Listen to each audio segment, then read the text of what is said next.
So friends, today I'm going to explain a recently released Indonesian horror movie that's truly amazing and based on a real incident. This movie is seriously underrated and incredibly well made. The gruesome scenes in it are truly terrifying. The name of this movie is Sumala, and I hope you will definitely enjoy it.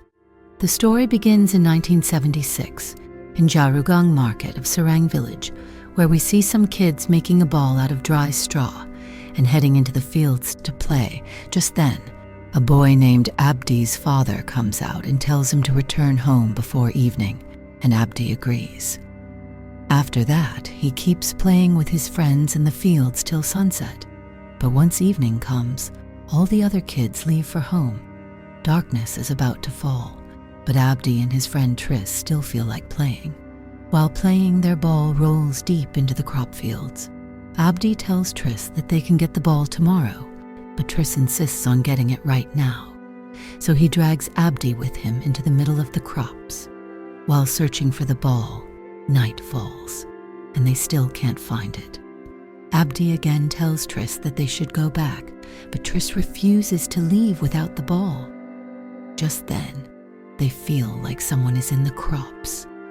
When they move towards that direction, they see a ghostly-looking girl standing there holding Tris's ball. Even after seeing her, Tris is only concerned about getting his ball, and he starts walking towards her. It seems like the girl has hypnotized him. When Abdi follows him, he sees the girl hitting Tris on the head with a rock, killing him. Seeing this, Abdi runs back to the village and brings the villagers. Shockingly, Tris's body is nowhere to be found at that spot, but there's a lot of blood. Then some villagers spot something near the river. When everyone goes there, they find Tris's rotting body on top of a rock in the river. Seeing this, everyone is completely shocked. The next day, Tris's father starts thinking that Abdi is making up a story about the girl, and that he must have killed Tris himself, since he was the last one seen with him. He wants Abdi to be punished, but Abdi's father defends him in front of the villagers. At that moment, Mr. Shabdo arrives, who completely believes Abdi's story. He says that it was Sula who actually killed Tris, and that means she's still present in the village. Hearing Mr. Shabdo, everyone is shocked. Mr. Shabdo then starts telling the story of Sula, which goes back 29 years to the year 1947. At that time, we see the richest man in Serang village, Sojiman, and his uncle. Sojiman's wife was named Lastri, and even after 11 years of marriage, they had no children. Sojiman's uncle wanted him to sell his land for a factory, which would earn them a huge profit. The uncle had already sold his own land, but Sojiman refused because he didn't want to sell the land, as it was a symbol of his family heritage. His uncle then threatened him, saying that the land actually belonged to the Hang Sankara family, and that they too had rights over it. Since Sojiman had no children, the uncle claimed he would soon take full control of the land. Sojiman did not like hearing this at all. Later, when he talks to Lastri in private, he clearly tells her that if she doesn't give him a child within a year, he will marry someone else. Lastri becomes extremely upset and walks out of the house in tears. Outside, near a shed, two workers are talking. From their conversation, Lastri learns about Grandma Tukina, who could get any woman pregnant, but her methods were extremely dangerous. After learning about her, Lastri decides to visit Tukina and takes along a woman named Aunt Sam, who worked in her house. To reach Tukina's house, they had to cross a river, which was only crossed with the help of a man named Yanto. He helps Lastri and Aunt Sam cross the river and drops them at Tukina's house. Inside, Lastri goes in alone. Tukina tells her clearly that her powers are different. She uses black magic, which she receives directly from the devil. Tukina could make her pregnant, but in return, Lastri would have to enter into a pact with the devil. She would give birth to twin daughters. One would be a human child, beautiful and kind. but the other would be the devil's daughter, ugly and dangerous.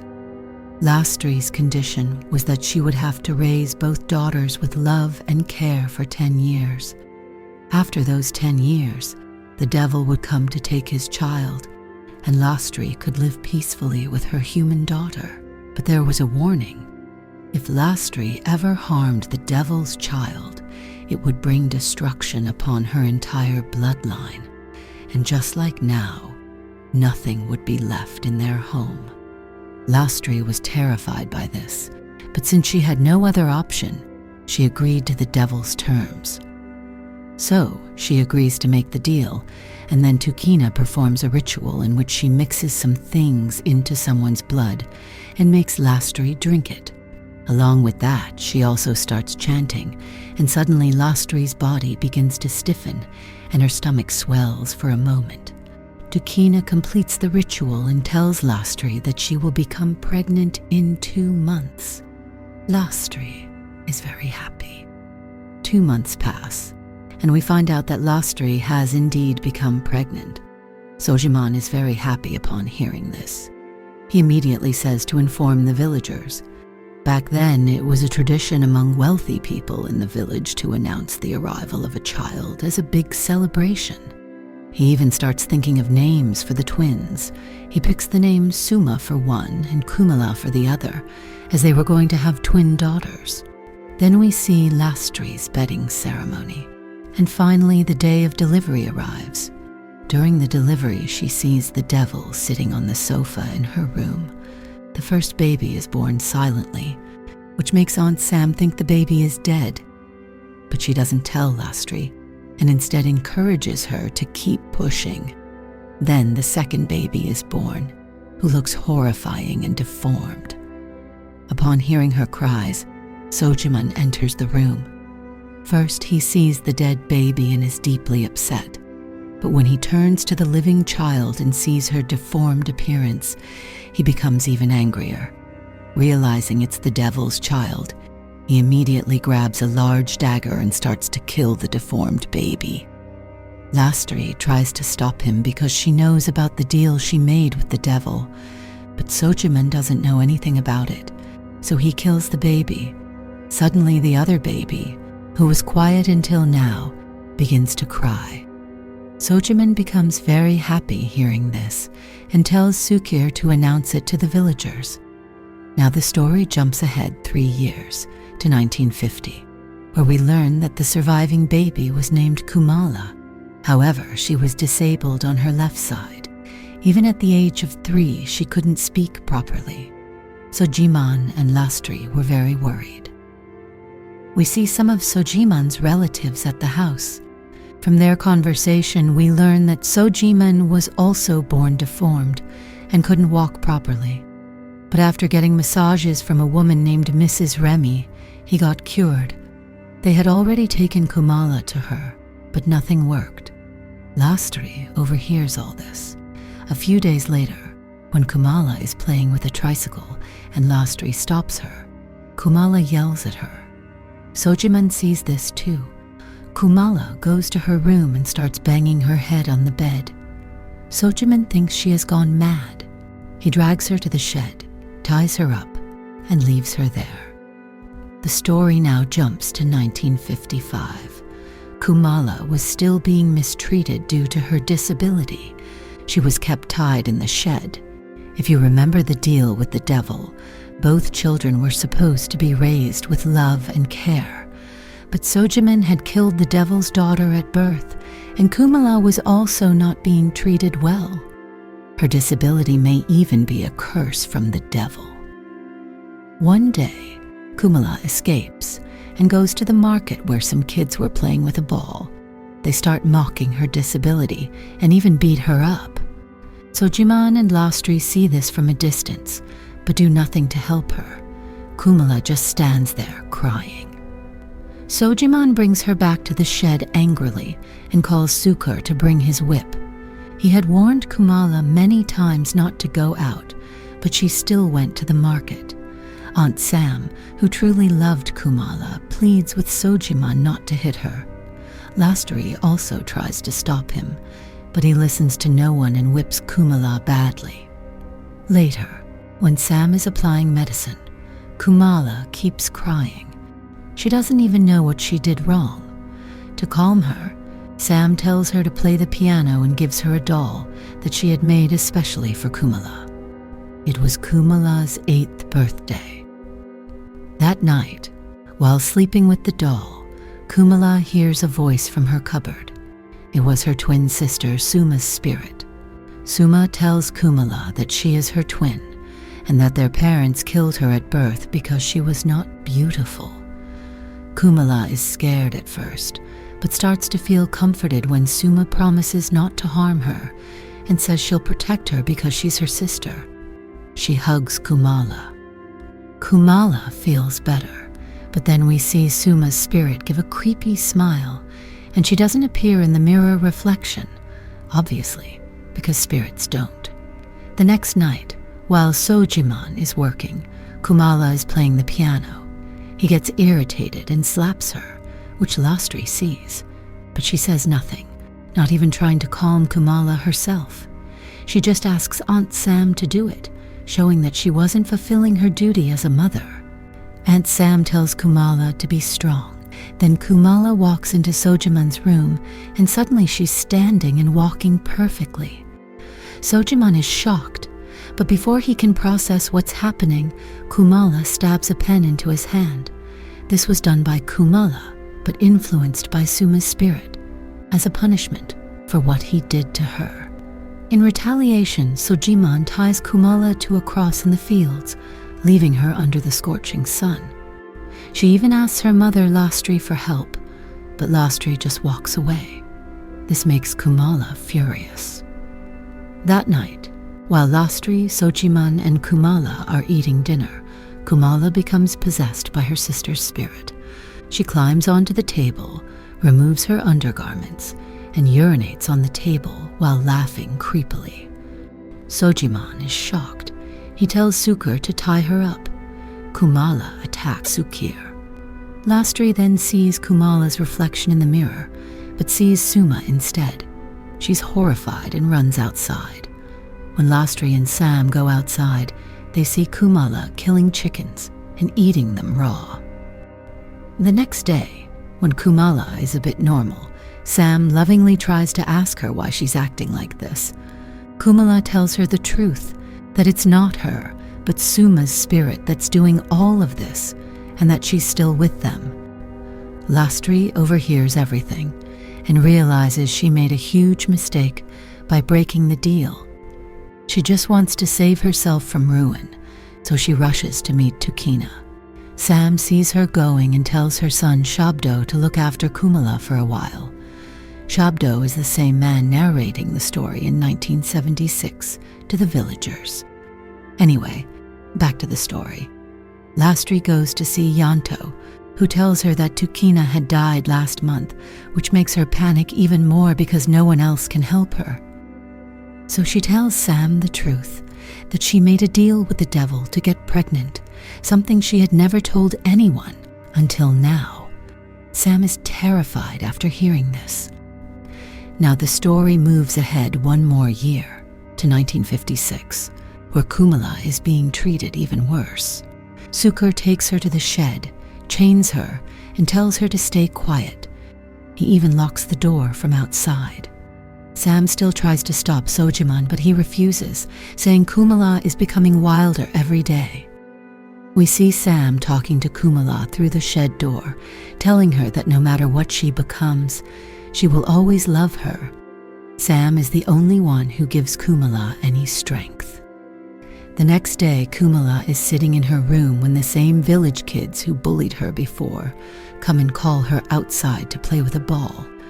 A boy named Jono mocks her by calling her handicapped. They harass and beat her again and even smear mud on her face. Sam sees this and comes to chase the kids away, but before leaving, Jono hits Kumala on the head with the ball.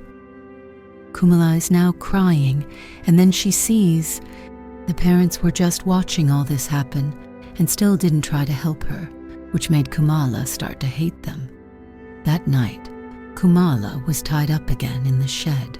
During dinner, Lastri felt like something was wrong in the shed, but Sojiman dismissed it as her imagination and didn't let her go there. Meanwhile, we see that Kumala had freed herself and was walking completely normally, meaning her sister had possessed her again. She takes a dagger from a nearby trunk and leaves. Then we see Supri, one of the boys who had hurt Kumala earlier. He comes near the well by Sojiman's house to get water when suddenly he hears something from the bushes. Kumala appears from the bushes, and behind her is Suma's spirit. Seeing them like that, Supri is terrified. But before he can run, Kumala grabs him and slashes his back badly with the dagger, and then strikes his head with it.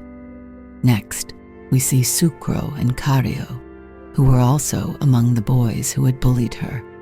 Kumala hunts them down one by one and brutally kills them too. The next morning, the villagers are searching for the missing boys, but they can't find either the boys or their bodies, so they decide to check the neighboring village the next day. Until then, all the children are told not to leave the house after sunset. Now, Jono and the rest of the boys are talking about this. They think maybe Supri, Sukro, and Karyo are just pulling a prank and are hiding with the ball for 3 days. While they're alone inside house, Kumala shows up outside with a ball and places it near the door to taunt them. Jono and the others want to tease her again. As they prepare to go out, one of them notices the dagger in Kumala's hand, but they ignore it and approach her anyway. We already know that Kumala, in her possessed state, is ready to take revenge. She becomes enraged and attacks them, killing each child one by one in a horrific manner. The next day, the villagers searching for the children find Sukro and Karyo's bodies under some leaves, with Kumala's doll lying nearby, the one that Aunt Sam had made for her. While Sam is drawing water from the well, she sees blood in the water and becomes frightened. When Sukro comes to check, they find Supri's body in the well. Seeing this, Sojiman is completely shocked. Later, the villagers find the rest of the children's bodies in the fields, next to a wooden pole. Around it lie 4 bodies, and their heads have been stacked, one on top of another, on the pole, like beads.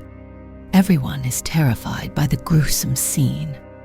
Because Kumala's doll is found nearby, they start to suspect that Sojiman is behind it. They go to confront him at his house. But Sojiman, being a rich man, demands proof and tries to convince them otherwise. Now both the villagers and Sojiman begin to suspect Kumala, but they can't act without evidence, so they return home. After they leave, even Sojiman starts doubting Kumala. He wonders how she could be responsible when she barely walks. But sometimes she does walk, so maybe it's possible. Then it hits him. If Kumala did this, how did she get out of the shed?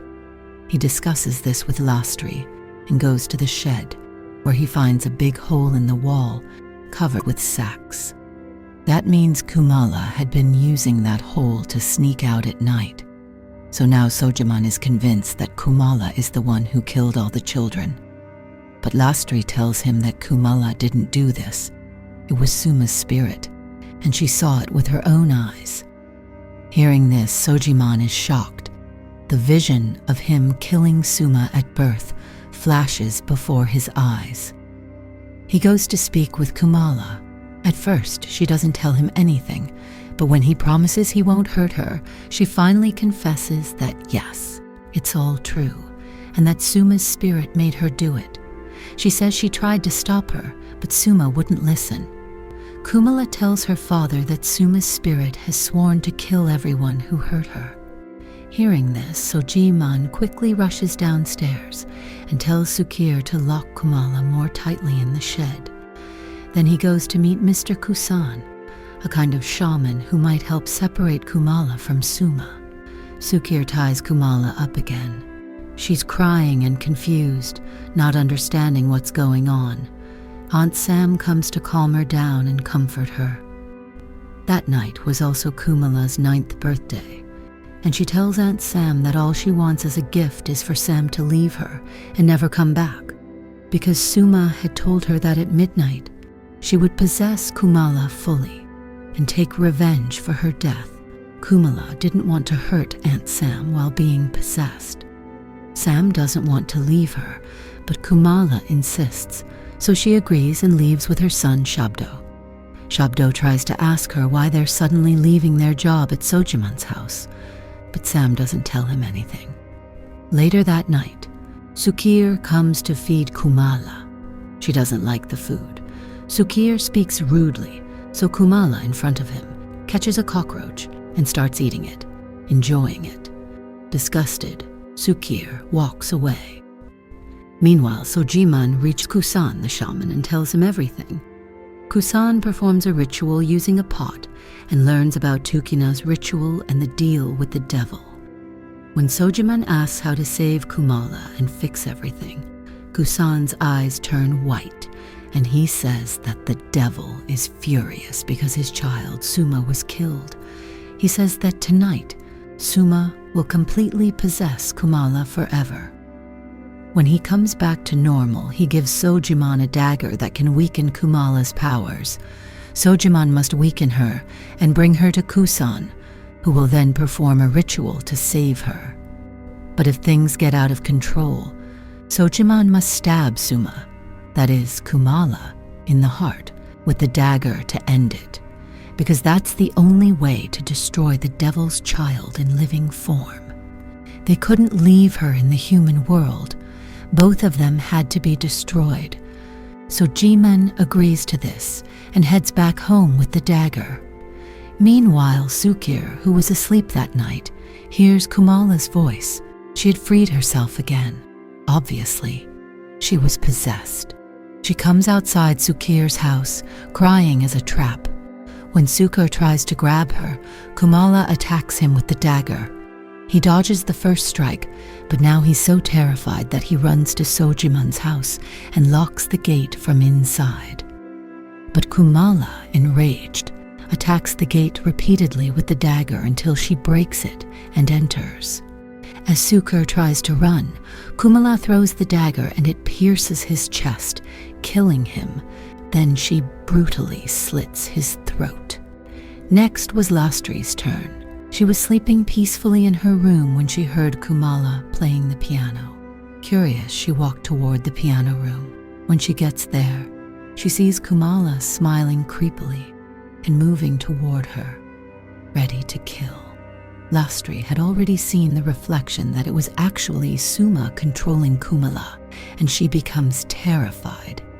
She tries to calm Kumala down with kind words, but Kumala isn't listening.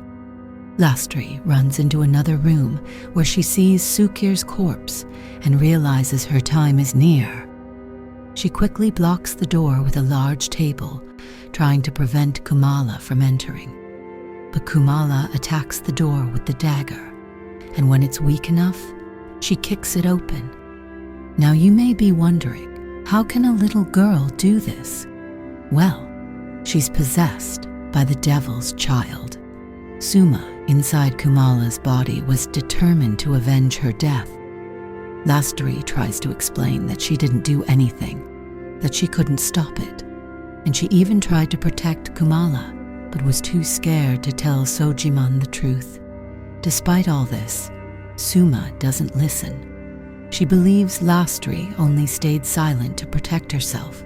Saying this, she stabs Lastri's foot viciously and prepares to kill her. Realizing she's at the end, Lastri begs for one last thing, to let her speak to Kumala once. Suma agrees, and Kumala gets control of her body again. Lastri apologizes for not being a good mother. Kumala, moved by her state, forgives her, but Suma doesn't. She regains control, cuts off Lastri's hands, then stabs and kills her. Soon after, Sojiman arrives and first sees Sukir's body at the stairs, then Lastri's upstairs. Her death completely breaks him. Killing Suma at birth, mistreating Kumala, he blames himself for everything and desperately wants to fix it. He notices the rocking chair in the room where Kumala is sitting, being rocked by Suma's spirit.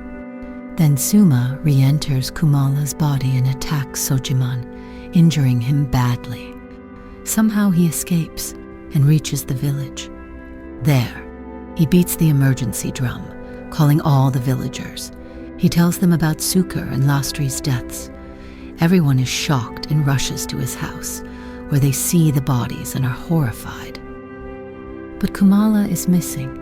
Sojiman asks them to help find her, because he wants to take her to Kusan. But no one listens. They believe Kumala is responsible for all the murders. They all go out to hunt Kumala down. Filled with rage, Sojiman tries to stop them, insisting it was Suma, not Kumala. But no one believes him. So he takes the dagger from Kusan and a rope and heads out himself. At the shed, he sees Kumala briefly, but she runs off toward the fields. He chases her. There, Suma attacks him, but Sojiman hits her head with a rock, knocking her out. He's about to stab her with the dagger, because things are now out of control. But knowing the full truth, he can't bring himself to kill Kumala. Instead, he wraps her in a sack and sits beside it, crying. Inside the sack, Suma awakens and blames Sojiman for everything, making him cry harder. Then, she disappears from the sack and attacks Sojiman again. This time, he strikes her with the dagger from Kusan. It weakens her, but Suma comes back to life again and reveals that since she entered Kumala's body, it has changed. Her teeth have turned to fangs, her hair is gone, and even her heart has shifted to the right side. Sojiman stabbed the wrong place. Suma had tricked him.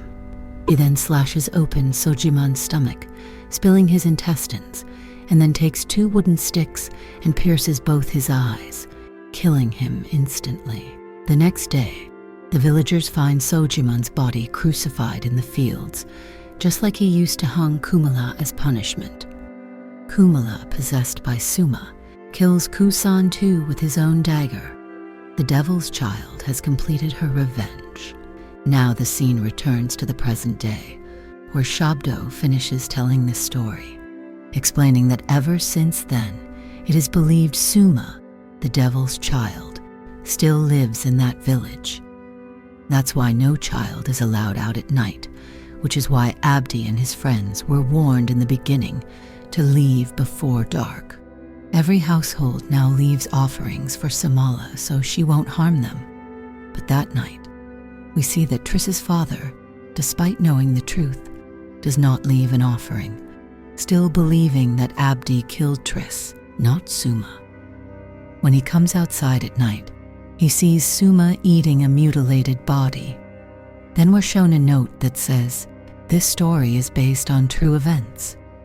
Near central Java, there is a village named Serang, where it's still believed that Sumala, the devil's child, lives, and that's why no children are allowed outside after dark.